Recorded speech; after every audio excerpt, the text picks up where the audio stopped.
Hello guys, কেমন আছেন সবাই? আশা করি সকালে ভালো আছেন। আজকের এই ভিডিওতে আমরা কভার করতে যাচ্ছি what a beautiful harvest demon লর্ডের 5 নাম্বার চ্যাপ্টার। তো চলেন শুরু করা যাক। তো চ্যাপ্টার শুরু হওয়ার সাথে সাথে আমাদের যে ডিমন ল্যান্ড আছে তার কিছু ইনফরমেশন দেওয়া হয় যে আমাদের যে ডিমন ল্যান্ড এটা হচ্ছে 5 ভাগে ভাগ করা হয়েছে। আর আমাদের যে ডিমন ল্যান্ডের ক্যাসেল সেটা হচ্ছে একেবারে শেষ মাথায়। এরপর আরো 4টি ভাগ রয়েছে। তো 4টি ভাগে 4জন রুলার নিয়ন্ত্রণ করে থাকে। তো যেখানে আমাদের ডিমন ল্যান্ডের ক্যাসেল আছে সেটার নাম হচ্ছে ক্রেভিনদে ডিউন হান্টার। আর এটা ধরতে গেলে একটা মরুভূমির মতন, যেখানে কিনা আপনি কোনো কিছুই পাবেন না, শুধু আলুর কয়েকটা গাছ ছাড়া। তো এখানে আমাদেরকে ন্যারেটর বলতেছে যে আপনারা হয়তো বা মনে করতেছেন অনেক বছর আগে যখন কিনা মানুষ এই পটেটোর মতো বিষাক্ত জিনিসপত্র খেয়ে হয়তো বা মারা যেত, কিন্তু না, তারা এর থেকেও আরো ভয়ঙ্কর ভয়ঙ্কর বিষাক্ত জিনিসপত্রকে খাওয়ার যোগ্য করে তুলেছে। তো এখানে ডাইরেক্টকে দেখানো হয় যে কিনা বলতেছে যে আমাদের যে আলুগুলো আছে সেগুলোকে শুকানোর জন্য রেডি করে দেওয়া হয়েছে। তো ডিমোলড বলে, বাহাল তুমি গিয়ে এগুলোকে পিষে দাও।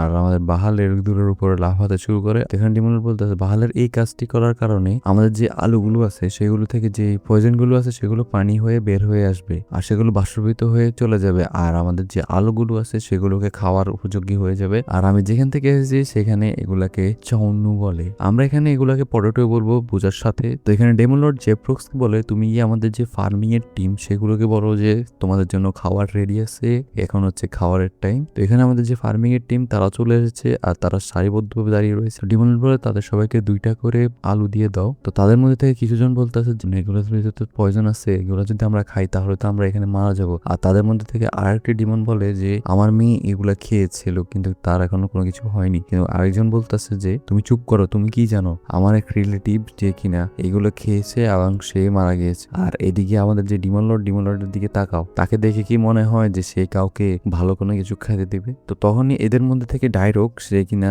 খাবারটাকে ডাইরেক্ট খেয়ে ফেলে, আর খাওয়ার পরে বলে যে লং লিভ দা ডিমন কিং, আর সে কান্না করতে শুরু করে দেয়। তো তাকে দেখে অন্যান্য যে ডিমনসরা আছে তারাও খাবার শুরু করে দেয়, আর তারা খাওয়ার পরে তারা চিৎকার করতে থাকে যে ডিমন লর্ড ক্রেডোস আপনি সেরা। তো জেফ্রক্স বলে তাকে দেখে কি মনে হয় যে তার মতো একজন ব্যক্তি যে কিনা এমন একটা অনর্বর জমিতেও চাষ করার জন্য মানুষদেরকে রেডি করতে পারে। আর এখানে আমাদের মেসেজ বক্স অ্যাপেয়ার হয়, আর সে বলে যে তুমি তোমার যে ডিমন আর্মি আছে তাদের মধ্যে থেকে কিছু জনকে খাবার খাওয়ানোর মাধ্যমে খুশি করেছো, তারপরে তুমি আরো 50টি এসপি পয়েন্ট পেয়েছো, আর এখন তোমার মোট পয়েন্ট হচ্ছে 51টি। এখানে আমাদের ডিমন মনে মনে ভাবতেছে যে ও এখানে তো অনেকগুলোই পয়েন্ট আছে, আমি এখন কি করতে পারি, কোনটা আমি আপগ্রেড করলে আমার সবচেয়ে বেশি ভালো হবে। আর সে বলে রাইট নাও আমি এখন ওয়েট করি যখন কিনা আমি বুঝতে পারতেছি যে আমার জন্য কোনটা প্রথমে আপগ্রেড করা ভালো হবে। আর এখানে আমাদের ডিমন লর্ড কিছু একটা জেব্রক্সকে বলতে চাচ্ছিল, আর তখনই জেব্রক্স বলে ওঠে যে এই যে তোমরা শুনতে পাচ্ছ, যারা কিনা এখন খাবার খেয়েছো তারা গ্রামে গিয়ে সকল ডিমন্সদেরকে জানাবে যে কিভাবে তোমরা খাবার খেয়েছো,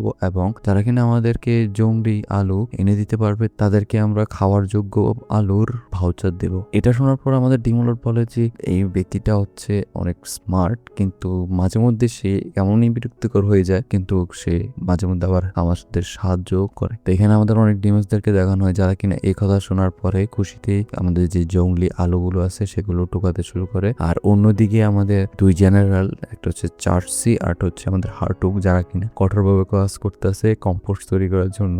আর আমাদের আজুরতকে লাইটেনিং রোগ হিসেবে ইউজ করতেছে, আর বলতেছে যে এখানে দাঁড় করাও, এখানে দাঁড় করাও নিউট্রিশন জেনারেট করার জন্য তার ব্লাড স্টাইক ইউজ করতে আছে। তো এখানে আমাদের ডিমোনার বলতেছে যে এখন আমাদের কম্পোস্ট গুলোকে মাটির সাথে একত্রিত করতে হবে, মিশাতে হবে, যাতে কিনা যে কম্পোস্ট আর মাটি তারা সবগুলো একসাথে মিশে যায়। আর এখানে আমাদের আজরত বলতেছে যে ভাই তুমি আমাকে মেরে আর তখনই তার উপরে আবার ব্লাড স্টাইক ইউজ করে আমাদের ডিমোনলর্ড বলতেছে যে এখন কি আমার কাছে কিছু করার নাই তাদের জন্য ওয়েট করা ছাড়া। আর এখানে আমাদের অন্য একটা সিন দেখানো হয় যেখানে কিনা আমাদের ডিমোনলর্ড জেফ্রক্সকে বলতেছে যে আমি তোমাকে যে কাজটি দিয়েছি তুমি কি সেই কাজটি করেছো, সাপোর্ট আনার জন্য তুমি কি অন্যান্য গ্রুপস গুলোর কাছে কি তুমি মেসেঞ্জার পাঠিয়েছো? তো জেফ্রক্স বলে বাকি যে 4 ল্যান্ড আছে তাদের যে রুলার আছে তাদের কাছে আমি একজন মেসেঞ্জার পাঠিয়ে দিয়েছি যে তাদের কাছ থেকে ফার্মিং করার জন্য যতটুকু পারে ততটুকু আমাদেরকে ম্যান পাওয়ার যাতে দিতে পারে। তো এরপর আমাদেরকে প্রথম ডিমন ল্যান্ড দেখানো হয় যেখানে কিনা আমাদের ক্যাসেলের ভিতরে একজন ব্যক্তি ইনফরমেশন নিয়ে আসে যে আমাদের যে স্কোর টিম সে রিপোর্ট নিয়ে এসেছে ডেমন ক্রেডোস সে ফার্মিং করার জন্য প্রস্তুতি হয়ে গেছে, কিনা সে তা স্টার্টও করে দিয়েছে, আর সে সাকসেসফুলি খাওয়ার উপযোগীও করে তুলেছে। আর এখানে একজন ব্যক্তি বলতেছে আমি জানি ক্রেডোস আমাকে ভয় পায়, তার জন্যই সে এমনটা করতেছে, যাতে কিনা পুরোনো ডিমন্স যাতে না মারা যায়। আর যতগুলো ডিমন্স মারা যাবে ততই আমার পাওয়ার বাড়বে, আর যেহেতু ডিমন্স মরা কমে যাবে তার মানে আমার পাওয়ার কমে যাবে, আর সে আমাকে কন্ট্রোল করতে চাচ্ছে। আর এখানে আমাদের দেখানো হয় যে ব্যক্তিটি এই কথাটি বলতেছিল সে হচ্ছে সার্দুল, এই ল্যান্ডের রুলার। আর সে বলতেছে যদি অন্যান্য যত সব ডিমন্সরা আছে তারা যদি মারা যায় তাহলে তো আমি সবচেয়ে শক্তিশালী হব, আর আমি ক্রেডোসকে মারার পরে আমি ডিমন লর্ড হয়ে যাব। তো এখানে সার্দুল তার যে অ্যাসিস্ট্যান্ট আছে তাকে কমান্ড দেয় যে ফার্মিং করার জন্য যেসব জিনিসপত্র দরকার হবে তুমি সেই সব জিনিসপত্র ডিস্ট্রয় করে দাও। আর এরপর আমাদের ফার্মিং ল্যান্ড সেটা কিনা দেখানো হয়, যেখানে কিনা আমাদের আজরও ঠান্ডায় কাঁপতাছে। আর এখানে আমাদের যে অ্যাসিস্ট্যান্ট সে চলে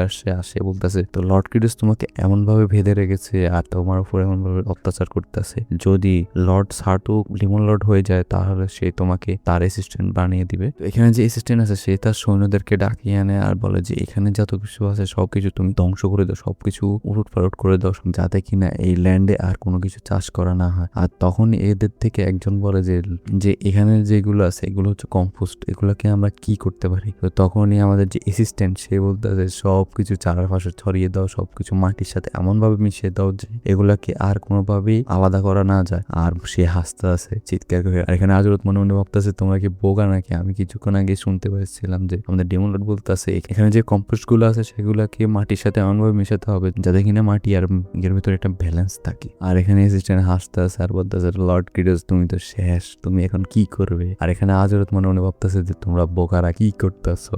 আর এর মাধ্যমে আমাদের যে চ্যাপ্টারটা আছে সেটা এন্ড হয়।